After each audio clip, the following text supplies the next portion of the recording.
Thanks for staying with us. The annual Jozi Film Festival kicked off this past Thursday, but don't fret, you can still catch plenty of the flicks this weekend. Joining me in the studio, three of the filmmakers or those involved in producing these films that will be on show, and they're being showcased at various places in Johannesburg. SA Harvest CEO Alan Browde is representing the documentary Food Fighter. Bruce Donnelly is the director of the short documentary The Black Mambas, and Damon Berry is the co-writer and producer of the feature film, The Adventures of Supermama. Gentlemen, thank you so much for joining me this morning. A wide variety of films, all three of you are here to represent today, but let's stick through them, and we've got the trailers for all of them, so we'll really give people a great idea of what we're talking about. Alan, let's start with you. You're the CEO of something called SA Harvest. Tell us very shortly what your organization does. Well, our organization rescues food. A third of the world's food production goes to waste, a value of 15 trillion rand. And this country is no different from the rest of the world. So we rescue food. We rescue perishable food in refrigerated trucks and take it to people who need it. Now, we're going to show a short trailer of the documentary Food Fighter that you're involved in. Tell us very shortly what Food Fighter is about.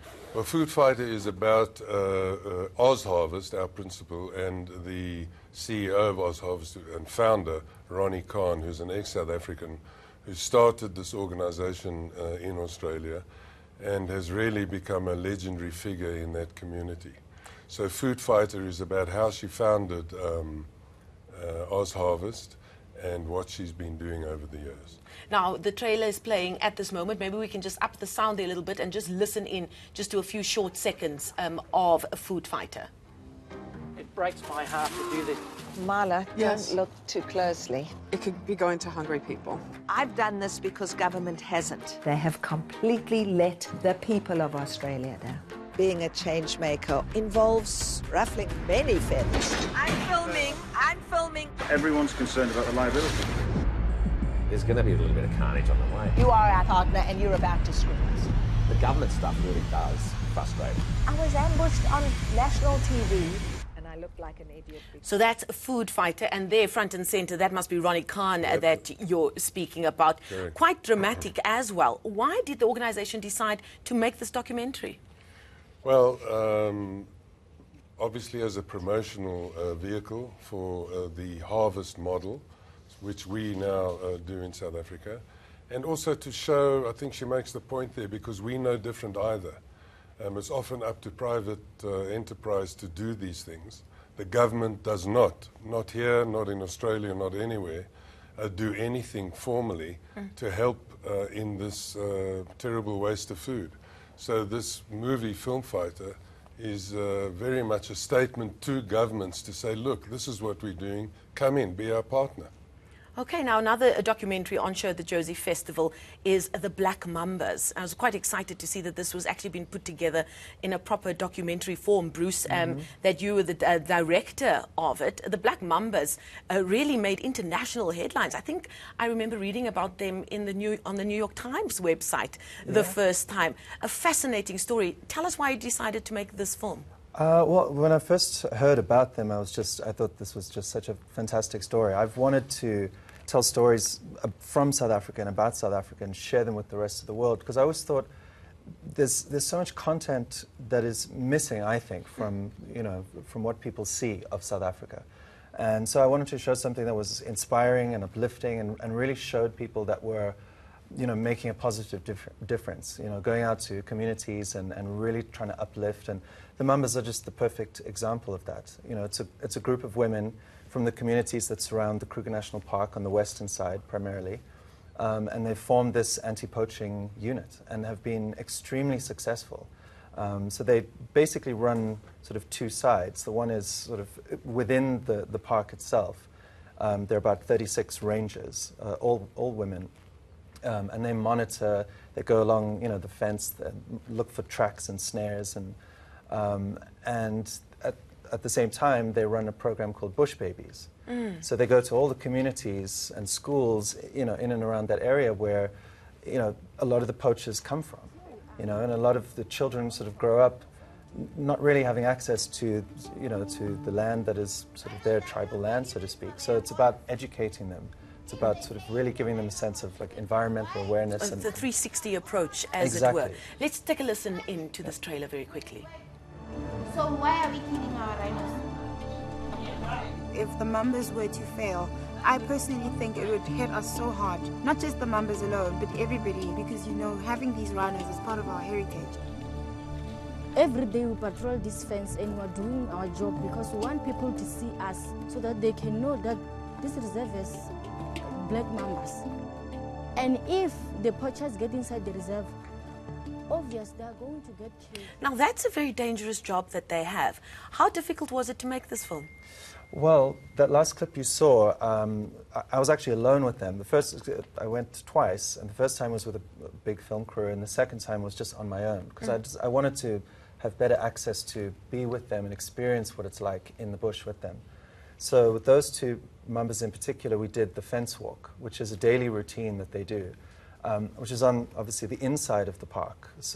And they patrol unarmed, without a vehicle, so they basically just have a radio on them. So it was the two of them and myself, and I was kind of carrying my camera, and that experience really made me appreciate the work that they do and the danger that they put themselves in. Because they're on the last frontier, they really basically. Are. They really, really are. And, just on the one hand, there's the danger of just being in the open bush, I mean, with the wildlife that is there, and the threat from poachers, but, just the extreme temperatures, and they're there in, like, full regalia, full military wear. Wow. And just owning the space. Completely owning it. And that's why they want to walk those fences as well, because they're the roads that run alongside, and as they said, they want people to see them. They want to be a presence, And they're on live. The joys of live television. Maybe that's a company wanting to donate food, Alan, so you better get them to call back later. Okay, Bruce, speaking of a woman owning its space, I think that's a perfect segue to your film, Damon. The Adventures of Supermama. Completely different to the very serious topics we've just discussed.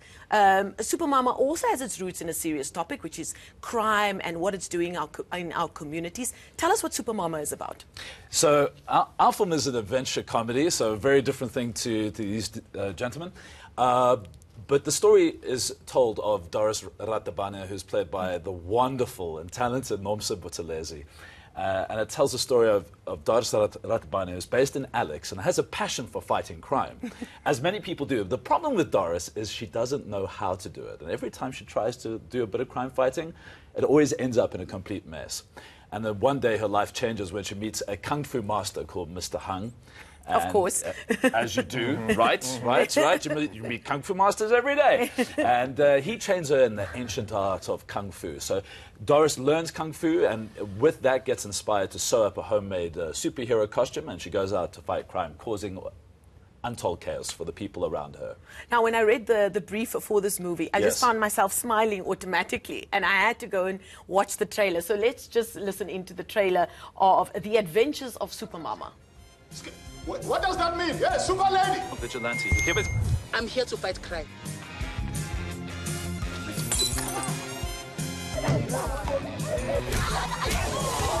Introducing a new kind of hero.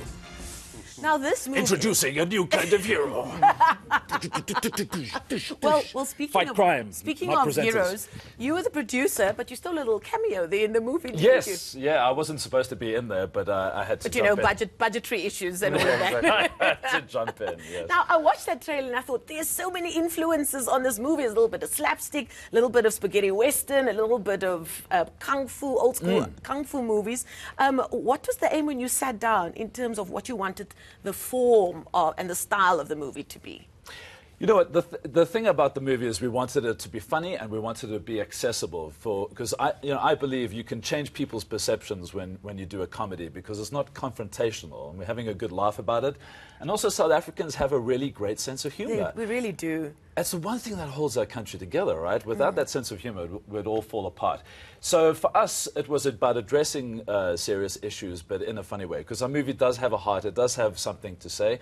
And also what we're proud about is it is creating a very powerful female icon that children and people in the community can look up to. You know, we always talk about these powerful women in our communities, but it's really great to have a tangible thing on screen that people can go, that's what a powerful woman looks like. Now, if you look at the places where you filmed it, that didn't look like a sanitized film set, fancy film set. It was very much on the street, a little bit of probably guerrilla filming by the looks of it. How did you go about everything to get that real touch and feel? Sure, we really wanted to shoot on location, and there's a lot of planning.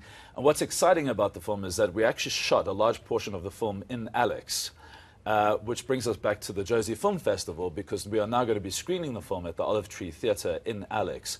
And I'm so thrilled that our film, that is so much rooted in the community of Alex, will now be going back. And in fact, our first proper screening in Johannesburg will be in that community, and we couldn't be more happy about that. So the Olive Tree is where Supermama is being shown this weekend at various times, is that correct? Yes, the screening is at 10 o'clock this morning. This morning, okay. So if you're not doing anything after you finished watching the show, I know where you can go. Indeed. And Bruce, your film is being shown where? Also at the Olive Tree Theatre. Today at 4. There's a short film program. Okay, great. So you can basically arrive at 10 and drop anchor, as it were. And yours, Alan, where's your film? Ours is at the Bioscope in Maboneng at 2 o'clock. This afternoon? This afternoon, And I'm sure if people Google, they can find other places as well. Go into Jozi Film Festival site, Jozi Film Festival. And tickets for the Olive Tree are free. So it's really just turn up and there will be place. Fantastic. They will find space for you. Awesome. Great movies, great documentaries, entertainment of all forms, and education as well. What more can you ask for from the Jozi Film Festival? Thank you, gentlemen. Alan Browde, Bruce Donnelly, and Damon Berry, some of the directors and producers showcasing films at the annual Jozi Film Festival on this weekend and the next few days. So do go and check it out.